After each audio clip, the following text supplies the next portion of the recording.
할렐루야. 좌우 양옆에 앞뒷분과 인사하겠습니다. 반갑습니다. 은혜 많이 받으세요. 반갑습니다. 반갑습니다. 정말 반가우신 거 맞지요? 네. 고맙습니다. 자, 오늘은 구유에 누우신 이유라는 제목으로 여러분과 함께 이 대림절 네 번째 주일 성탄을 앞둔 오늘 이 구유에 누우신 이유라는 제목으로 같이 은혜를 받으려고 합니다. 오늘 저는 이 대림절 네 번째 주일에 우리 아기 예수님께서 탄생하신 그 마구간과 또 누우신 말 구유를 다시 한번 생각해 봅니다. 이 그림을 한번 먼저 보실까요? 이게 이제 예수님이 탄생하셨던 그 마구간과 또 그 말 구유에 누우신 그 예수님의 모습을 이제 상상해서 그린 이제 그림인데 대충 이런 정도의 모습이 되지 않을까 싶어요. 잘 아시는 것처럼 이제 호적을 하기 위해서 이제 유대인 모든 사람들은 다 예루살렘으로 와서 호적을 해라 하는 그런 명이 떨어졌기 때문에 요셉과 마리아는 서로 약혼한 사이였는데 이제 예루살렘으로 가는 도중에 베들레헴이란 마을에 이제 한밤중에 도착해서 머물게 되었는데 그런데 쉴 여간방이 다 차서 없는 거예요. 빈 방이 없었기 때문에 요셉과 마리아는 짐승들을 가둬서 기르고 사육하는 그 짐승 사육장인 마구간에서 머물게 되었고 그때 예수님을 잉태하고 있었던 마리아가 그 마구간에서 예수님을 출산을 하신 겁니다. 마구간에서. 그리고 출산하고 탄생하신 아기 예수님은 신생아지요. 갓난아기 예수님은 어디 누울 자리가 없어가지고 말들이 이제 먹이를 먹는 말밥통, 말구유죠. 그 먹이통 안에 이 어린 아기를 누이셔야만 했던 것입니다. 저는요 오늘 이 대림절과 성탄절을 앞둔 우리 모두가 바로 이 예수님의 이 모습을 아주 깊이 묵상하기를 원합니다. 가장 더럽고 가장 초라한 마구간에서 태어나셨고 또 짐승들의 먹이통인 말구유에 누우셨던 이 예수님의 낮아지심과 이 겸손을 오늘 우리 모두가 깊이 묵상하시고 배우시면서 우리도 이 예수님을 따라 진정 겸손한 주님의 사람들이 되시길 먼저 주님의 이름으로 축복합니다. 우리 7절 말씀을 다시 한번 다 같이 읽어볼까요? 시작. 첫 아들을 낳아 강보로 싸서 구유에 뉘었으니 이는 여관에 있을 곳이 없음이로라. 아멘. 여러분 이 간단한 말씀엔 그런데 아주 큰 의미가 담겨 있습니다. 생각해 보세요. 아무리 가난한 사람이라도 아무리 가진 것이 없고 가난한 사람이라도 짐승이 사는 곳에서 태어나진 않습니다. 그래요, 안 그래요? 그래요. 내가 아무리 가난하고 내가 아무리 없어도 내가 내 자식을 돼지우리, 소우리에서 아기를 낳는 일은 없어요. 그런 데서 태어난 사람도 없어요. 그런데 우리 예수님은 어디에서 태어났다? 마구간에서 태어나셨습니다.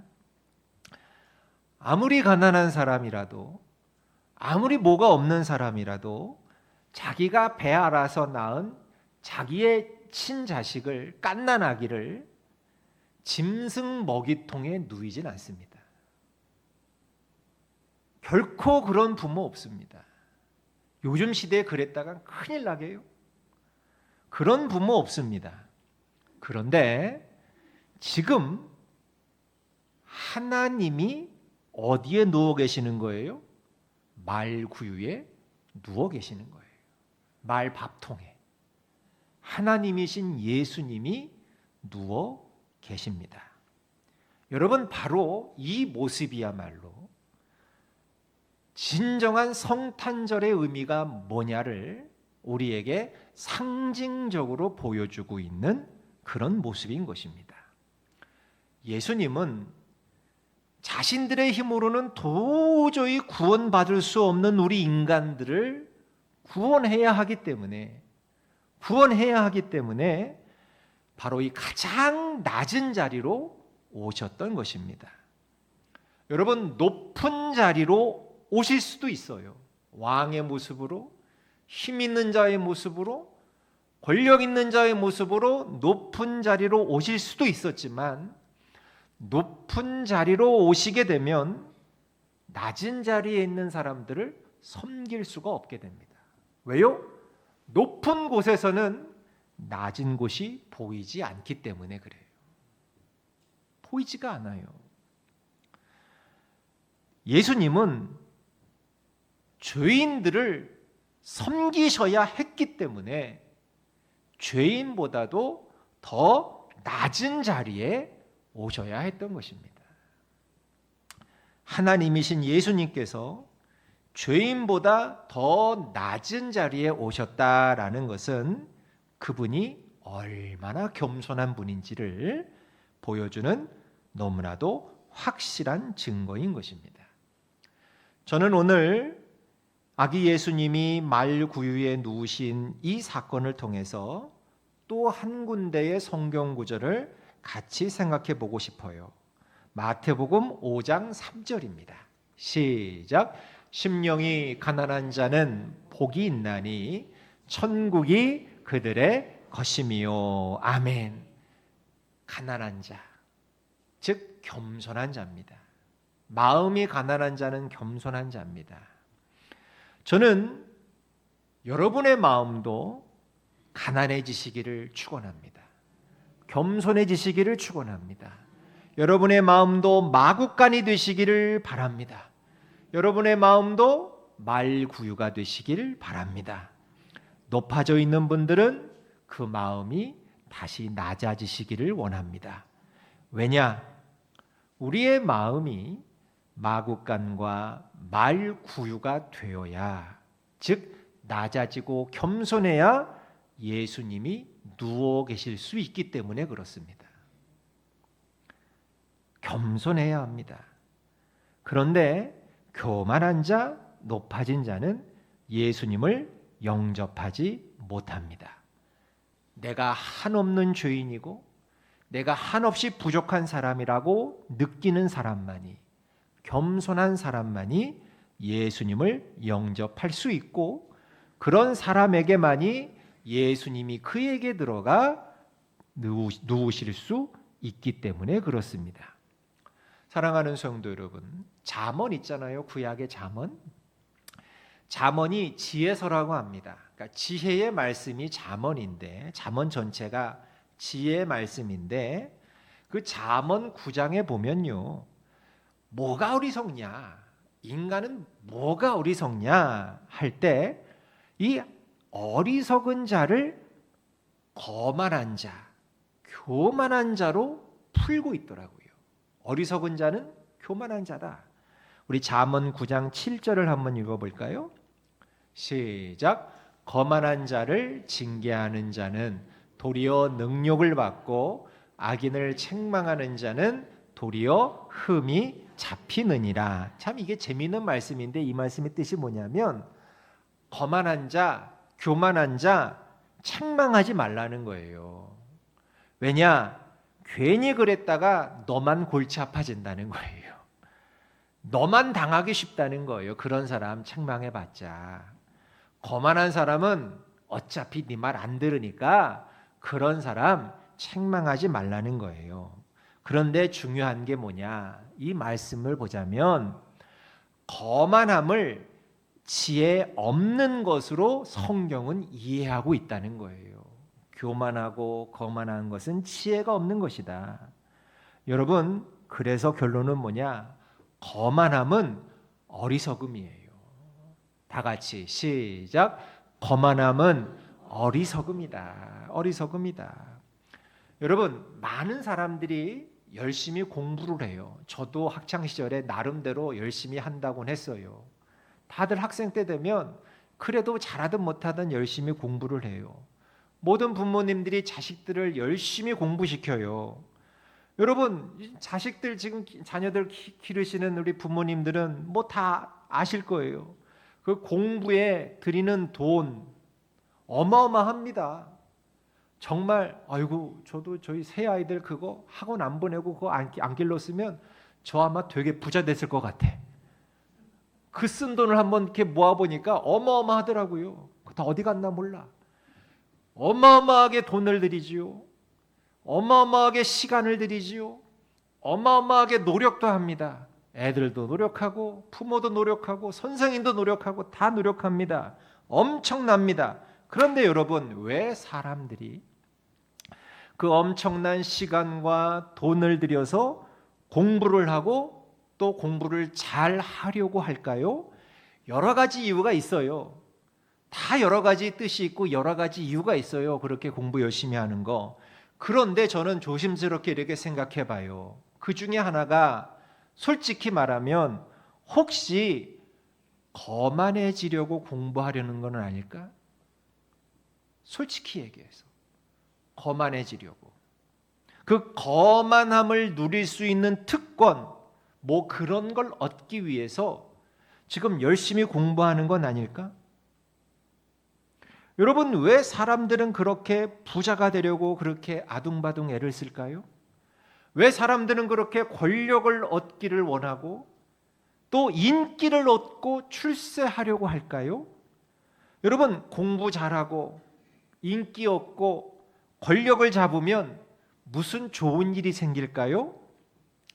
요즘 뉴스에 시끄러운 뉴스 중에 하나가 뭐냐면 이름만 들으면 다 알만한 유명한 여자 개그우먼이 매니저들한테 갑질을 했다고 그 매니저들이 그 개그우먼을 고소했어요. 그래서 지금 시끄럽잖아요. 응? 아주 시끄럽잖아요. 그런데 저도 그 개그우먼이 10몇 년 전에 처음 데뷔할 때 그때부터 뭐 저나 여러분이 다 지켜봐서 다 아실 텐데 그 개그우먼이 신인이고 무명일 때는 안 그랬거든요. 안 그랬어요.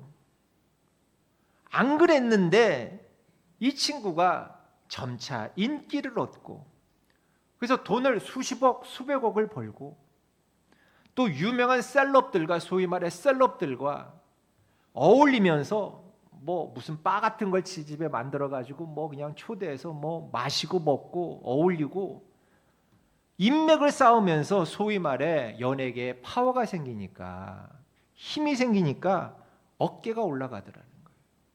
어깨가 올라가니까 거만해지고 교만해져서 이런 사단이 벌어진 거 아닙니까?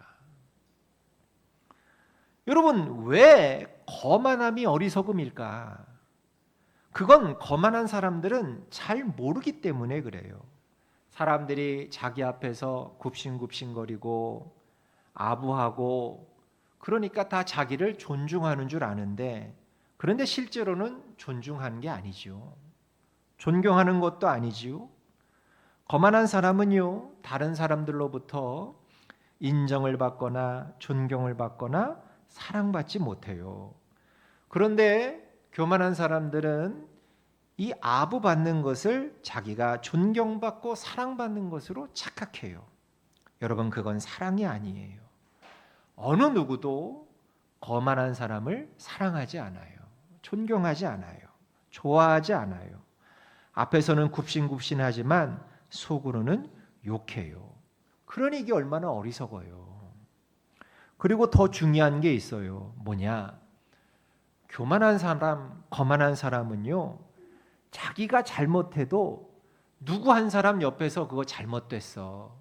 그걸 알려주거나 책망하거나 조언해줄 사람이 없어요. 그러니까 그는 계속해서 어리석음의 구렁텅이로 빠질 수밖에 없어요. 그래서 성경에 유명한 구절이 있잖아요. 교만은 뭐의 선봉이다? 패망의 선봉이다. 사람이 망하는 제1이 교만한 거라고 성경이 아예 딱 못을 박아서 얘기하고 있어요. 왜 교만이 패망의 선봉이냐? 거만은 어리석음의 극치이기 때문에 그래요. 지혜가 없기 때문에. 여러분, 아까 우리가 맨 처음에 봤던 그 사진, 그 그림, 정말 더럽기 짝이 없는 마구간, 말 밥통에 누우신 그 겸손하신 예수님을 생각한다면 우리는 결코 내가 힘이 있다고, 돈이 있다고, 인기가 있다고 거만해지지 않을 수 있을 거예요. 저는 사도 바울이 이렇게 고백한 게 너무너무 근사하고 부러워요. 빌립보서 4장 12절에 바울이 이렇게 고백했는데 다 같이 읽어볼까요? 시작. 나는 비천에 처할 줄도 알고 풍부에 처할 줄도 알아. 모든 일 곧 배부름과 배고픔과 풍부와 궁핍에도 처할 줄 아는 일체의 비결을 배웠노라. 아멘. 여러분, 이 말은 그냥 쉽게 말하면 이런 거예요.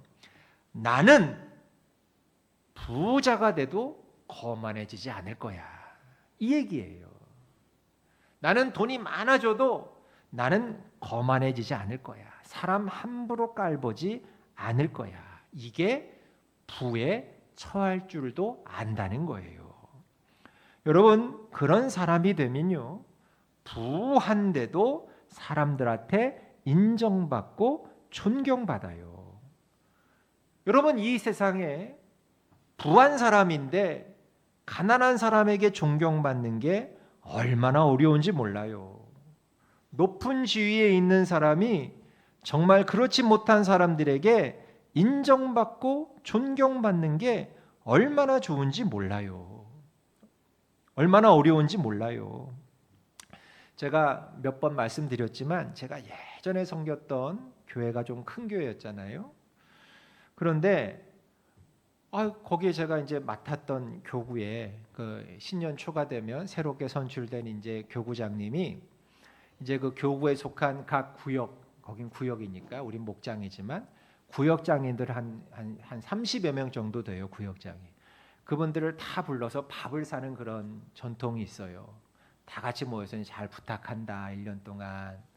그렇게 해서 다 같이 모여서 이제 밥을 먹는 그런 이제 자리가 있어서 그 식당 예약을 저한테 목사님께서 좀 좋은 식당 이렇게 잡아서 예약 좀 해주세요. 그 부탁을 받아서 제가 교회 근처에 있는 이제 좀 좋은 식당, 큰 식당, 유명한 식당을 가서 제가 예약을 하기 위해서 갔어요. 가서 제가 예약을 하고 싶습니다. 이날 한 2, 30명 올 겁니다. 어디서 오셨나요? 그래서 저 앞에 교회에서 왔습니다. 그랬더니 그 주인 사장님이 그 교회 예약은 안 받아요. 그러는 거예요. 그 교회 예약은 안 받아요. 그러는 거예요. 단호하게. 저는 영문을 몰라서 왜 안 받아요? 왜 안 받습니까? 아니, 장사하시는 분이 단체 손님이 와서 팔아주면 좋은 거 아니에요? 돈 벌고. 안 받는다는 거야. 왜 안 받습니까? 그랬더니 사장님이 말씀하시는데 뭐라 하시느냐면 그 교회 소위 말해 높으신 분들이 우리 식당에 와서 종종 식사들을 하시는데 오셔가지고 우리 식당에서 일하시는 분들한테 얼마나 큰 소리 치면서 하대를 하시는지 우리 식당에서 일하시는 모든 일하시는 분들이 다 상처를 받았습니다. 음식 늦게 나온다고 타박을 주고 나이든 그 종업원들한테 하대를 하고 반말을 하고 근데 자기들끼리 하는 얘기 들어오면 다 교회 얘기하고 장로님, 권사님 이러고 있는데 내가 돈을 못 벌면 못 벌지 저는 교회 예약 안 받습니다. 제가 쥐구멍이 있으면 들어가고 싶더라고. 여러분, 예수 믿는 사람은 그러면 안 돼요. 식당에서 일하시는 분들이 누군가의 아내고 누군가의 어머니 아닙니까? 왜 함부로 합니까? 왜 반말을 하고 왜 큰 소리를 냅니까? 음식 좀 늦게 나올 수 있지. 입에 좀 안 맞을 수 있지. 그렇다고 해서 그분들을 쥐잡듯 잡고 큰소리치고 반말 찍찍하고, 여러분, 예수 믿는 사람은 그러면 안 돼요. 내가 돈을 내고 먹는다고 해서, 내가 위에 있다고, 저 사람들은 내 밑에 있는 것처럼 여겨진다고 해서 그렇게 하면 안 되는 거예요. 예수 믿는 사람들은 절대로 높은 지위에 있는 사람이 그만 못한 사람들에게 인정받고 존경받는 것, 그건 정말 귀하고 어려운 일이에요. 근데 우리는 그 일에 도전을 해야 돼요. 그 청년 바보 의사라는 책이 있어요. 사진 한번 띄워주시겠어요? 저 사진에 나오는 저분이 이 책을 쓰신 저자이신데 안수현이라는 분입니다. 이분이 누구냐 하면 고려대학교 병원에서 의사를 하시던 분인데, 안수현이라는 분인데 저보다 한 살이 어리신 분이셔요. 71년생인데 이분이 영락교회 출신이셔요. 근데 이분이 의사니까 이제 군의관 이제 생활을 이제 군대를 군의관으로 가셔서 군의관으로 복무를 하던 이제 그 시절에 그 유행성 출혈열이라고 하는 그 간염 전염병이 있거든요. 쥐아 때부터 이제 옮는, 거기에 그만 감염되셔서 결국은 돌아가셨는데 그때 나이가 33살이었어요.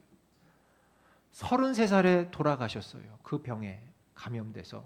근데 심지어 결혼도 안 한 총각이었어. 총각 33살 청년 의사가 그만 죽었어요. 병에 걸려서. 그런데요, 이 젊은 총각 청년 의사 장례식에 무려 4,000명이나 되는 사람들이 와서 조문을 했어요. 4,000명. 놀라지도 않으시네. 저는 저희 장인어른 얼마 전에 상 치렀고 장모님 상 한 7년 전에 치렀는데, 그때 1,000명 정도 좀 저희 집사람 식구들이 이제 동기들이 이제 언니들이 많으니까, 가족이 많으니까 뭐 어쩔 수 없이 많이 올 수밖에 없지만, 어쨌든 1,000명 좀 못 되게 그때 장례 기간 동안에 이제 오셨는데 저는 죽는 줄 알았습니다. 그 맞이하고 절하고 뭐 이렇게 하는데 허리가 끊어지는 줄 알았어요. 여러분, 4,000명이 왔어요. 이건 정말 대단한 겁니다. 4,000명. 그런데 4,000명이 친척이냐? 아니에요. 가족이냐? 아니에요. 직장 동료냐? 아니에요. 친구냐? 아니에요. 친구도 직장 동료도 가족도 친척도 아닌 사람들이 무려 4,000명이 조문으로 왔는데, 누군가 봤더니 이 안수현 선생이 대학병원 의사 시절에 진심으로 돌보고 섬기고 예수 그리스도의 마음으로 안아주었던 가난한 사람들 4,000명이 왔다는 거예요. 병원 들어갈 때 병원 앞에서 구두 닦는 아저씨, 병원에서 청소하시는 아주머니 여사님들, 경비하시는 경비원 선생님들, 진료비가 없어서 구석에서 울고 있는 그 어린 자녀들, 부모들, 그런 사람들하고 스스럼 없이 어울리면서 친해져 가지고 그분들의 슬픔과 아픔을 진심으로 공감하고 위로하고, 때로는 도움의 손길을 내밀어서 진료비도 내주고 치료도 해주고 손잡아 주었던 그분이 그분이었다는 거, 안수현 선생. 근데 이 선생이 세상을 떠났다고 하니까 4,000명이나 되는 참 놀라운 사람들, 놀라운 숫자의 사람들이 다 일제히 와서 진심으로 슬퍼하고 그랬다는 거예요. 병원이 파업할 수 있죠. 의사도 파업할 수 있죠. 그런데 이 안수현 선생은 다른 동료 의사들이 다 파업할 때도 가담하지 않았대요. 이유는 단 하나. 야, 의사가 파업하면 환자들은 어떡하냐.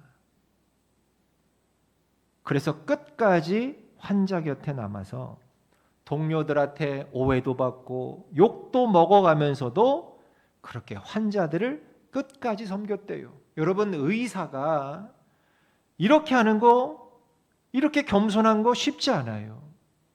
얼마든지 거만할 수 있는 자리에 있는 사람인데, 대학 교수니까. 그런데 이분이 예수님처럼 발을 닦는 사람처럼 겸손해지니까 존경받잖아요. 칭찬받잖아요. 여러분, 이게 얼마나 큰 축복인데요. 그게 바로 겸손함이 주는 힘이에요. 그런데 우리 사람들은 힘만 조금 생기면, 돈만 조금 생기면, 인기 조금 얻으면, 내가 조금 올라갔다고 생각되면 다들 어리석어져요. 저부터 어리석어져요. 다들 어리석어져 가지고 교만해지고 거만해져요.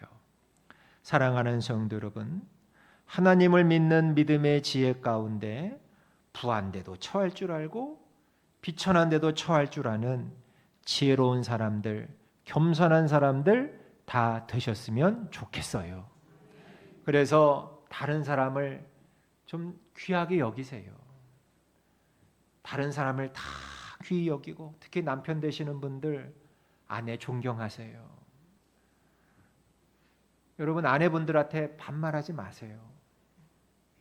저는 부부 사이에 너무 반말하는 것도 저는 그렇게 좋아 보이지 않아요. 존경하지 않는 거거든. 될 수 있으면 경어를 사용하시고 존경해 주세요. 다른 사람 함부로 깔보지 않고, 함부로 멸시하지 않고, 함부로 하대하지 않고 섬길 줄 아는 겸손한 사람.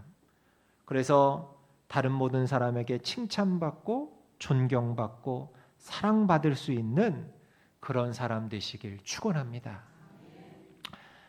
하나님이신 그분이 구유에 누우셨대요. 여러분, 이게 믿깁니까? 하나님이 말밥통에 누우셨다는 게, 사람도, 어떤 가난한 사람도 눕지 않는 곳에 누우셨잖아요.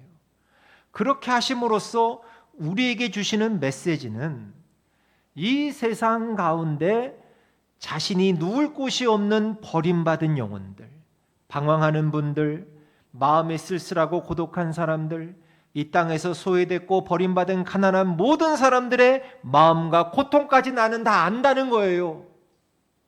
왜? 자신이 가장 낮은 곳에 임하셨기 때문에. 우리 예수님은 다 이해하시고 다 아신다는 거예요. 그리고 누구든지 그분 앞에 가까이 나올 수 있는 분임을 알려주고 계시는 거예요. 나보다 더 훨씬 힘세고 나보다 더 파워가 있는 사람 앞에 나아가는 건 솔직히 부담스러워요. 여러분, 제 앞에서 마주보고 밥 먹는 거 부담스러워 하시더라고. 제가 식사하는 분 앞에 딱 가서 앉으면 아이쿠야 이러시더라고 다들. 이유가 뭐예요? 부담스러운 거야. 그런데 지금 예수님 앞에는 누구든지 기꺼이 나아갈 수 있어. 왜? 나보다 훨씬 낮은 곳으로 오셨기 때문에. 겸손하신 예수님. 그리고 그 누구도 그 예수님 앞에 설 때 가난으로 인해, 소외됨으로 인해, 버림받음으로 인해, 삶의 고통으로 인해 살만하지 않는다라고 말할 수 없게 하시려고, 야 나를 봐라. 네가 아무리 가난해도 나만큼 가난해? 내가 더 가난해. 네가 아무리 고통스러워도 십자가의 그 고통과 수치만큼 네가 더 고통스럽고 수치스러워? 내가 더 그래. 가장 낮고 비천한 모습으로 오신 이유가 그거인 거예요. 그래서 그 아기 예수님 앞에 설 때 우리 모두는 다 부유한 자가 될 수 있는 거예요. 그 이유가 뭔지 아십니까?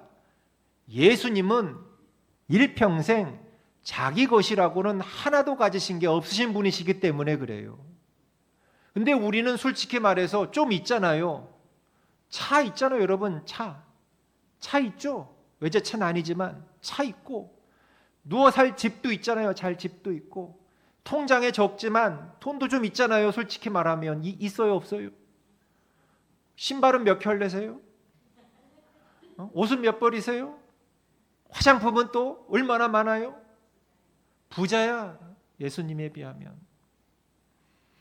그런데 우리 예수님은 전 인생에 걸쳐서 가장 가난하고 낮은 모습이었어요.